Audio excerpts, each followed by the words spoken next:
Assalamualaikum warahmatullahi wabarakatuh. Hai para pencinta catur dan para catur mania, selamat datang kembali di Legenda Catur Dunia.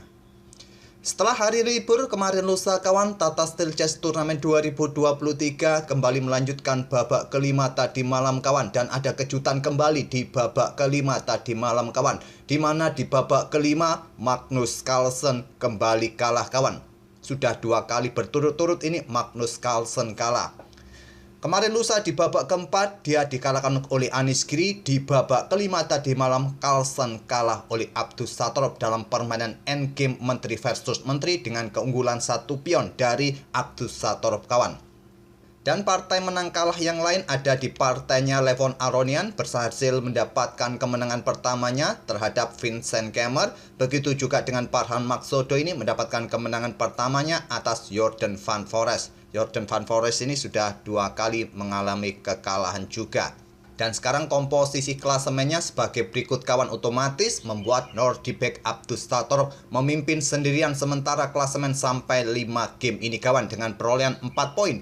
Disusul oleh Anish Giri dengan 3,5 poinnya karena tadi malam dia bermain remis kawan, dan diikuti oleh Pragnananda, Fabiano Caruana, Levon, Arjun. Arjun ini masih belum mendapatkan kemenangan kawan, hanya bermain remis sejauh ini. Wesley So juga sama, sedangkan Parham sudah mulai memetik kemenangan pertamanya. Ding Liren masih adem-adem wae kawan dengan bermain remis juga tadi malam setelah di babak pertama mendapatkan kemenangan, lalu di babak keempat kemarin lusa juga kalah kawan oleh Pragnananda. Carlsen berada di posisi ke-10, 11 ada Richard Rapport, Vincent Kemmer, Gukesh, dan Jordan Van Foreest ini berada di posisi buncit dengan poin yang sama 1,5. Ada apa dengan Magnus Carlsen ini kawan? 2 kali dia kalah berturut-turut di turnamen papan atas ini.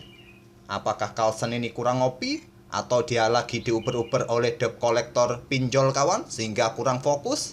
Coba kita tanyakan pada buah-buah catur yang bermain di atas papan ini kawan. Di babak kelima Carlsen pegang putih kawan berhadapan dengan Abdus Satorov, dan mereka bermain dengan pembukaan Inggris variasi 4 kuda atau symmetrical kawan.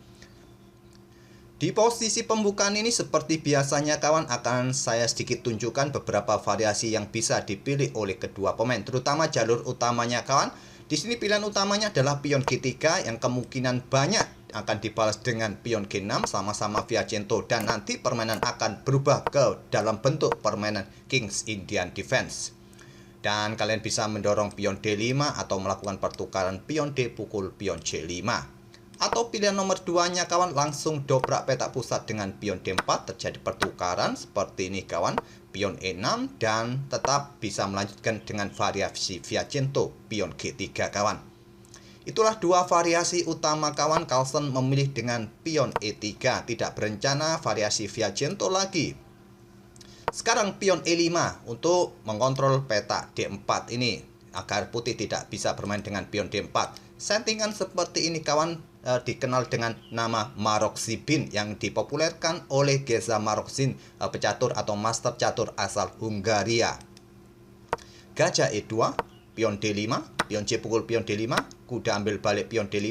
Di sini Carlsen rokade, gajah E7, dan selanjutnya gajah B5. Yang paling banyak sudah saatnya mendorong pion D4 kawan, karena di sini akses menteri untuk menjaga membackup petak D4 juga terblokade oleh kuda yang ada di petak D5 ini. Kalau sekarang pion ini didorong, kebanyakan di sini kawan, hitam membalas dengan langkah pion E pukul pion D4, tapi memang jarang kawan langkah pion D4 ini dimainkan, tapi stockfish. Menurut analisa engine komputer, langkah terkuat memang sudah saatnya pion D4 ini.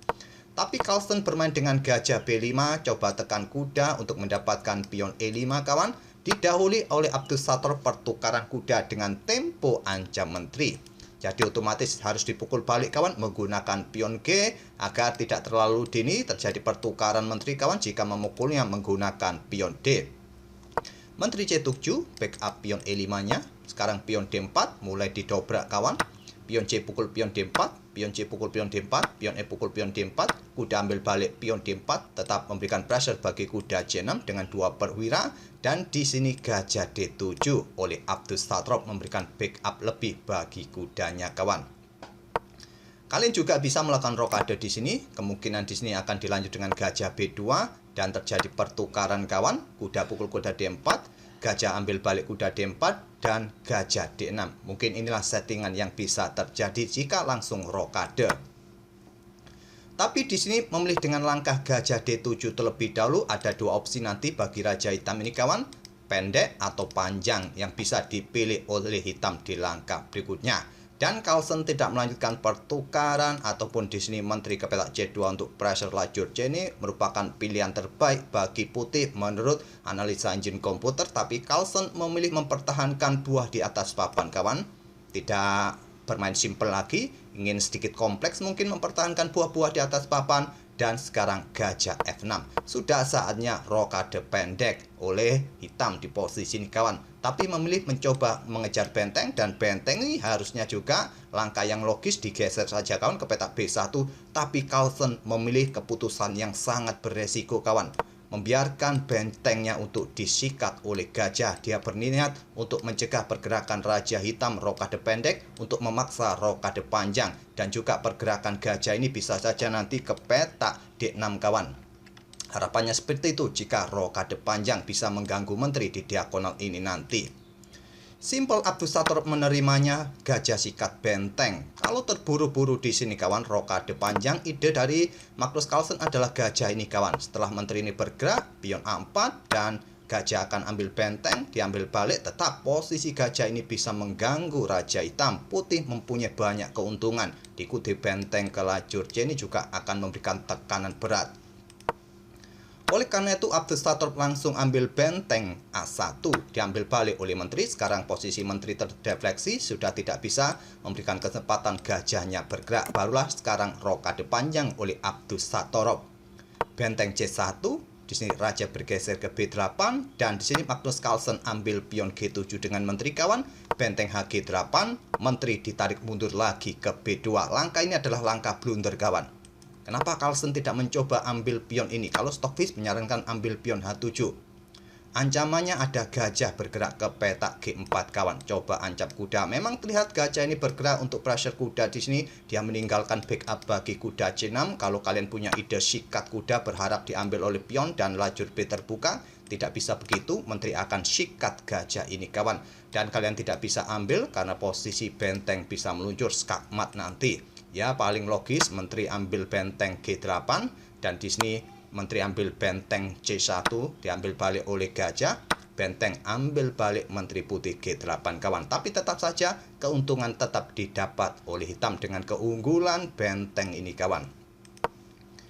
Tapi tadi setelah menteri ambil pion yang ada di petak H7, kemudian gajah G4 ini, di sini mungkin gajah akan bergerak ke petak E2 untuk backup kuda, tidak jadi pukul kuda C6 kawan. Maka selanjutnya benteng akan digeser untuk serang menteri, dan coba lihat kawan, nanti kuda ini disikat, menteri bisa ambil pion H2, tapi masih bisa mempertahankan diri putih nanti kawan. Walaupun kehilangan pion juga di sisi kanan, tapi raja nanti masih bisa bergerak aman di pusat. Itulah menurut hitungan-hitungan engine kawan. Tapi menarik mundur menterinya ke petak B2, gajah G4, idenya tetap sama kawan. Tidak bisa gajah ambil kuda, bisa, tapi nanti disikat juga oleh menteri, tak ada masalah bagi hitam. Kuda ke E1, dan di sini benteng D1. Langkah cerdik dari Abdusator. Setelah unggul benteng kawan, dia ingin mengeliminasi satu benteng putih ini. Benteng pukul benteng, diambil balik oleh gajah. Gajah mundur ke F1. Tidak terlalu disukai oleh Stockfish. Pion H3, kontrol maksud saya pion H3. Kalau pion H4 sekaligus pilihan nomor 2 kawan. Pion H3 untuk kontrol petak G4 merupakan pilihan terbaik. Ini untuk menghindari gajah ini lari lagi ke petak G4. Tapi gajah F1, dan Stockfish menyarankan gajah ini keluar ke petak G4, pilihan terbaik. Tapi memilih dengan langkah kuda ke E5. Cukup manusiawi kawan untuk memberikan tekanan nanti ke petak G4, ancaman skakmat, dan diantisipasi dengan pion H3. Di sini setelah pion kontrol petak G4 kawan, gajah ini tidak bisa lagi bergerak ke G4. Stockfish menyarankan ke H5, bertujuan nanti ke petak G6 kawan, tapi memilih gajah bergerak ke petak F3. Ini trik kecil kawan bagi Magnus Carlsen. Tidak semudah itu kuda ambil gajah, karena masih bisa diambil oleh kuda tempo skak kawan. Dan pion sudah tidak bisa ambil setelah raja bergeser skakmat. Memilih menteri bergerak ke petak D4, pilihan terbaik. Stockfish menyarankan dengan menteri ini bergerak ke petak B1 kawan. Coba pressure pion yang di sini. Tapi memilih langkah menteri ke pusat ke D4, langkah blunder lagi dari Magnus Carlsen. 2 kali kawan sudah melakukan langkah yang tidak presisi. Bahkan tadi gajah, entah kenapa ini kawan, kalau kita lihat langkah-langkah Magnus Carlsen tidak seperti biasanya. Banyak sekali yang keluar dari jalur engine di game melawan Abdus Satorov ini kawan. Otomatis sudah terlihat di langkah ke-23 ini Abdus Satorov dalam posisi yang lebih bagus atas Magnus Carlsen. Jika diikuti langkah-langkah presisi pun di langkah berikutnya dapat dipastikan juga Carlsen ini akan segera tepar. Benteng D8 lanjut Abdus Satorov. Kontrol petak D6 ini dari ancaman serangan tusuk sate, sekaligus coba ancam menteri langsung bergerak nanti ke petak D1 bisa kawan. Menteri bergerak ke H4 dan di sini gajah mundur ke D5. Di sini menteri ambil pion H7 oleh Magnus Carlsen dan pion ini bisa diambil dengan gajah, tapi di sini Abdus Satorov memilih dengan langkah gajah J4. Gajah B2, terjadi pertukaran terlebih dahulu kawan. Gajah pukul gajah, diambil balik menteri J4 skak. Raja bergeser ke G1, di sini kuda ditarik mundur lagi ke petak J6 untuk berkoneksi dengan pion dan juga posisinya menjaga benteng dan untuk menghindar juga dari serangan gajah tempo skak kawan. Kuda F3 lanjut Magnus Carlsen, barulah menteri ambil pion A2 lanjut Abdus Satorov. Gajah bergerak ke F6, benteng D1 skak. Raja ke H2 dan di sini baru mulai mendorong. Coba lihat kawan, hitam mempunyai 2 pion bebas yang bisa saling dikoneksikan nanti. Ini cukup repot kan? Dan juga putih masih juga punya kesempatan untuk membuat pion bebas di sini kawan. Kita lihat saja siapa yang lebih cepat. Kuda D4 menantang pertukaran kawan, ditolak dengan langkah menteri D5. Tetap nanti jika terjadi pertukaran masih bisa diambil balik oleh menteri, tetap konstruksi pionnya tidak terpisah. Carlsen membalas menteri C2, coba ingin rebut benteng dan benteng ini juga tidak mempunyai posisi yang bagus kawan. Kalau benteng digeser ke E1 terjadi pertukaran kuda terlebih dahulu diambil balik oleh menteri ataupun dengan pion B nanti masih bisa dikejar-kejar oleh menteri putih. Di sini Abdus Satorov memilih dengan langkah menteri D6 skak untuk mendapatkan gajah di langkah berikutnya, tapi temponya nanti juga benteng dalam posisi ancaman kawan. Blokade oleh pion F4 dan di sini Abdus Satorov memutuskan untuk sikat kuda dengan bentengnya. Pilihan terbaik kawan, langkah brilian, langkah yang sangat presisi. Diambil balik oleh gajah, kalau diambil balik dengan pion ya gajahnya tewas. Diambil balik oleh gajah, diambil balik oleh kuda, diambil balik oleh pion E, menteri ambil pion F4 skak. Diblokade oleh pion G3, menteri ambil pion D4. Kita memasuki permainan endgame menteri versus menteri dengan keunggulan 1 pion oleh Abdus Satorov. Pion H4 mulai didorong juga memberikan ruang bagi pergerakan raja. Abdus Satorov juga mulai mendorong pion A4. Menteri bergeser ke A2 untuk menghadang pergerakan pion ini kawan. Di sini pion F5 gantian didorong oleh Abdus Satorov. Mungkin didorong atau menantang pertukaran nanti. Kita lihat saja apa reaksi dari Carlsen. Carlsen tetap mendorong pion H5 dan di sini menteri mundur ke petak H8. Coba rebut pion ini, dia melepaskan pion A4. Seumpama di sini kalau kita mengkoneksikan kedua pion ini kawan, putih akan tetap mendorong pion kawan, diikuti menteri nanti ke belakang dan didorong, ini cukup berbahaya juga. Kemungkinan di sini kalau Stockfish menyarankan menteri ini bergerak ke peta E3. Tapi nanti ada skak-skak yang beruntun kawan dari menteri putih ini. Oleh karena itulah menteri ini mencoba melepaskan pion A4 demi mendapatkan pion H5 ini. Carlsen ambil pion A4, Abdus Satorov ambil pion H5 skak, Raja G1 dan menteri F3. Positioning yang cukup kuat kawan untuk menghadang pergerakan menteri, melakukan skak di sini, menjaga pion, pressure pion G3 dan di sini Stockfish menyarankan melakukan skak-skak yang beruntun kawan terlebih dahulu, tapi memilih dengan Raja GH2 dimanfaatkan menteri E2 skak, Raja G1, sekarang menteri E5. Menjaga peta ini agar tidak dikejar oleh menteri, menjaga pion, mengawal peta ini agar tidak ada ancaman skak di peta gelap kawan. Raja ke F2 tetap melindungi pionnya. Pion mulai didorong oleh Abdus Satorov, ancam menteri juga. Menteri bergeser ke B4, Stockfish menyarankan tadi ke peta A5.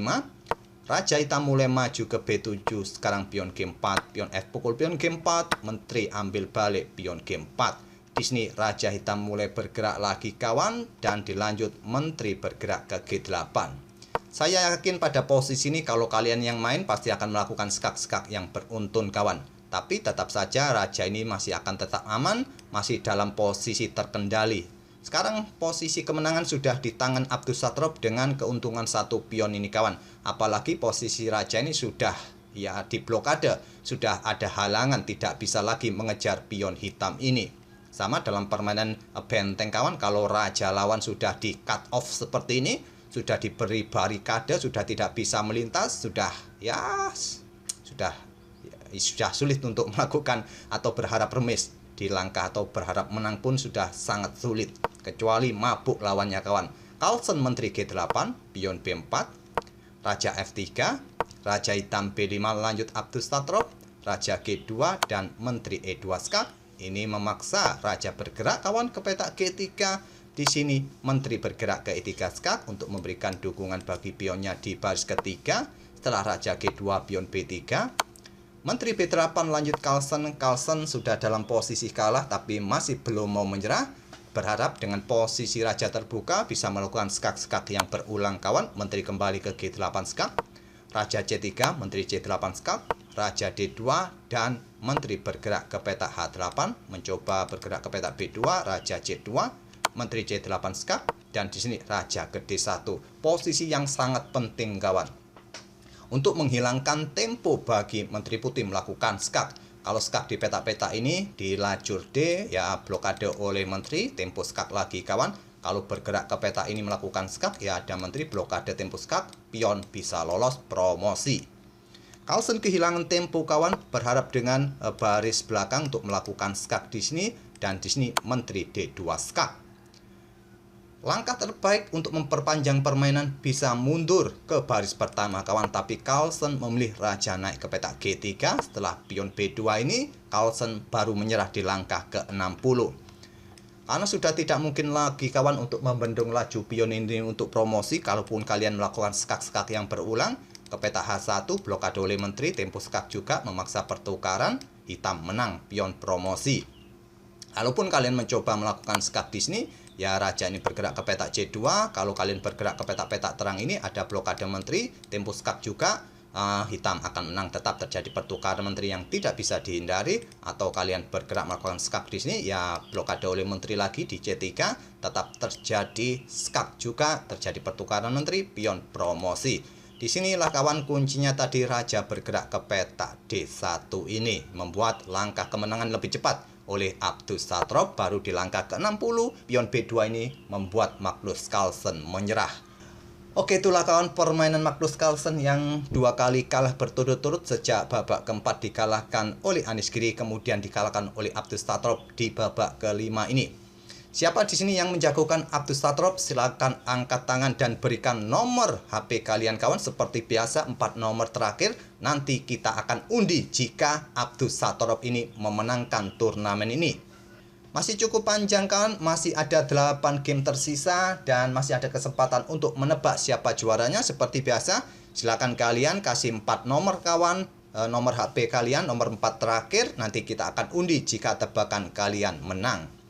Oke, semoga permainan dari kedua pemain ini bisa menghibur kalian dan kita akan bertemu di video-video berikutnya. Terima kasih. Wassalamualaikum warahmatullahi wabarakatuh.